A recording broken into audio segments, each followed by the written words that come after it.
PM Modi के दौरे से पहले डीयू के 2 छात्रों को पुलिस ने फ्लैट में बंद कर दिया। ये दोनों छात्र अंजलि और अभिज्ञान हैं। अंजलि और अभिज्ञान ने कार्रवाई के विरोध में तख्तियां ले रखी थी, जिन पर लिखा था, हमें संदेह के आधार पर हमारे फ्लैट पर हिरासत में लिया गया और मोदी की यात्रा से पहले हमें 3.5 घंटे तक हमारे फ्लैट पर रोका गया। अंजलि ने ट्वीट में लिखा कि कॉमरेड अभिज्ञान AISA और मैं, हमें हमारे फ्लैट में रोका जा रहा है क्योंकि पीएम कैंपस में आ रहे हैं। नरेंद्र मोदी हमसे इतना डरते क्यों हैं? एक पीएम को जवाबदेही से बचने के लिए पूरा परिसर पुलिस छावनी में तब्दील है। दिल्ली पुलिस को शर्म आनी चाहिए, अंजलि ने एक ट्वीट में कहा। ये फोटो अंजलि की फ्लैट की है, जहां पे 2 पुलिस वाले पहरे दे रहे हैं। अंजलि आगे लिखती हैं कि हमें बिना वारंट के हमें फ्लैट में डिटेन किया गया। प्रधानमंत्री नरेंद्र मोदी की मौजूदगी वाले विश्वविद्यालय के शताब्दी समारोह के सीधे प्रसारण के लिए दिल्ली विश्वविद्यालय के कुछ कॉलेज द्वारा जारी दिशा निर्देश में काले कपड़े नहीं पहनना, अनिवार्य उपस्थिति, सुबह 10 बजे से 12 बजे के बीच कक्षाओं का निलंबन शामिल है। मोदी 30 जून को दिल्ली विश्वविद्यालय DU के शताब्दी समारोह के समापन समारोह में मुख्य अतिथि के रूप में शामिल हुए थे। Hindu college, doctor Bhimrao Ambedkar college और जाकिर हुसैन दिल्ली कॉलेज ने छात्रों और शिक्षकों के लिए कार्यक्रम के लाइव प्रसारण में भाग लेना अनिवार्य कर दिया है। बुधवार को जारी एक नोटिस में हिंदू कॉलेज के प्रभारी शिक्षक मीनू श्रीवास्तव ने 7 सूत्री दिशा निर्देश दिए, जिसमें उल्लेख किया गया कि छात्रों को लाइव स्ट्रीम में भाग लेने के लिए 5 उपस्थिति दी जाएगी। फ्रांस में पुलिस की गोलीबारी में एक किशोर की मौत के बाद फ्रांस में दंगे तीसरी रात भी जारी रहे, जिनमें विभिन्न स्थानों पर कई जगह आग लगी, पुलिस की गाड़ियां लूट ली गई और दुकानों में तोड़फोड़ की गई। दंगाइयों ने कारों को जला दिया, बैंकों पर छापा मारा और देश के अन्य हिस्सों में बैरिकेड्स लगा दिए गए। मार्सिले की सबसे बड़ी लाइब्रेरी अल्कजार भी हिंसा का शिकार हो गई और उसे आग लगा दी गई है। फ्रांस के राष्ट्रपति मैक्रोन ने वीडियो गेम और सोशल मीडिया को जिम्मेदार ठहराया है।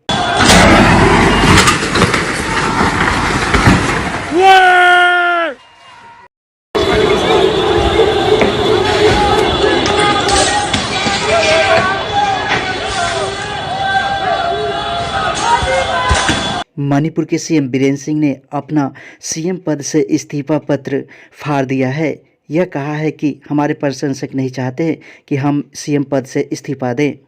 मणिपुर में राहुल गांधी ने सरकार से राहत शिविरों में सुविधा बेहतर करने की अपील की है। मणिपुर में 3 मई से जारी इंटरनेट प्रतिबंध को तत्काल प्रभाव से 5 दिन और बढ़ा दिया गया। यह 30 जून से 5 जुलाई तक बढ़ा दिया गया है। राष्ट्रीय राजधानी क्षेत्र दिल्ली सरकार ने अपनी सेवा देने वाले सिविल सेवकों को नियंत्रण करने के लिए GNCTD की शक्तियों को छीनने के लिए केंद्र सरकार द्वारा हाल ही में लाए गए अध्यादेश को चुनौती देते हुए सुप्रीम कोर्ट का दरवाजा खटखटाया है।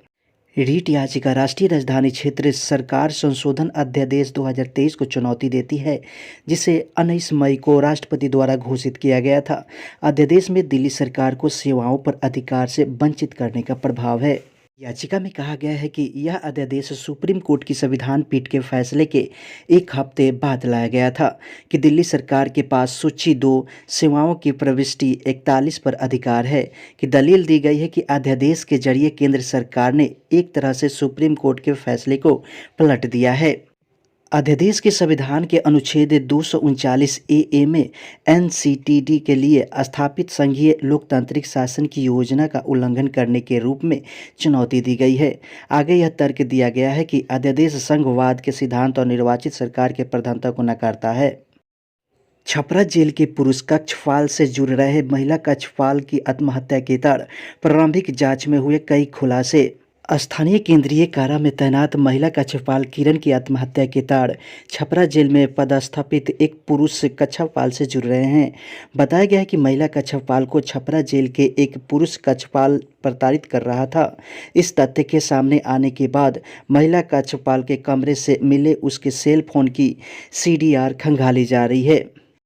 बिहार के शिवहर के पिपराही थाना क्षेत्र के अम्बकाला गांव में स्थित बैंक ऑफ बड़ौदा में हुए लूटकांड में पुलिस को बड़ी कामयाबी हासिल हुई है। पुलिस ने इस लूटकांड के महज 9वें दिन 7 लुटेरों को गिरफ्तार किया है। आरोपियों के पास से लूट के 1,98,500 रुपये के अलावा भारी मात्रा में अवैध हथियार बरामद हुए हैं। बिहार राज्य सरकार लोकनायक जयप्रकाश नारायण अस्पताल में एक नया सुपर स्पेशलिस्ट ऑर्थोपेडिक सेंटर विकसित कर रही है। शास्त्री नगर में अस्पताल है। निर्माण कार्य पिछले सप्ताह शुरू हुआ है और इसके 2025 तक चालू होने की संभावना है।